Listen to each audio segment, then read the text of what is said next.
Balitang trending.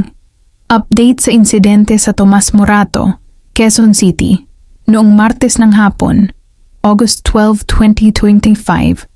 3 estudyante ang nasugatan matapos mabagsakan ng tipak ng semento mula sa isang condominium building sa panulukan ng Tomas Morato at Roses Avenue sa Quezon City. Detalye ng insidente. Ang mga biktima ay mga high school students edad 12 years old. 2 sa kanila ay nagtamo ng matinding sugat sa ulo at isinugod sa ospital. Isa sa mga biktima ay nananatiling unconscious habang ang isa ay may malay na. Ang ikatlong biktima ay nagtamo ng sugat sa braso. Ayon sa ulat, natapyas ang bahagi ng gusali at bumagsak sa mga batang naglalakad sa bangketa. Dumating na ang building official mula sa QC-LGU upang suriin ang gusali. Nananawagan ng tulong at panalangin ang mga magulang ng mga biktima at hinihingi rin ang pananagutan ng may-ari ng gusali. Kalagayan ng mga biktima. 2 estudyante ang tinamaan ng bumagsak na tipak ng semento mula sa isang kondominium sa kanto ng Tomas Morato at Roses Avenue. Parehong direktang tinamaan sa ulo habang naglalakad pa uwi at naghihintay ng masasakyan.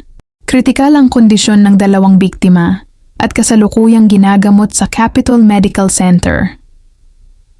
Wala pang opisyal na pahayag kung sila ay lalaki o babae, ngunit ayon sa mga saksi, parehong mukhang menor de edad at nakasuot ng school uniform. Investigasyon at pananagutan. Ayon sa mga residente, hindi ito ang unang beses na may nahulog na debris mula sa nasabing gusali. Walang ongoing construction sa building, kaya't palaisipan kung bakit may bumagsak na palatida, concrete signage. Nagsimula na ang investigasyon ng mga awtoridad upang tukuyin ang sanhi at kung sino ang dapat managot. Panawagan ng publiko. Maraming netizens ang nagpahayag ng pakikiramay sa mga magulang ng mga biktima. May mga panawagan na i-audit ang structural integrity ng mga lumang gusali sa lungsod upang maiwasan ang ganitong trahedya. Ang insidente ay nagdulot ng takot at galit sa komunidad, lalo na't nangyari ito sa isang abalang kalsada kung saan maraming estudyante ang dumaraan araw-araw.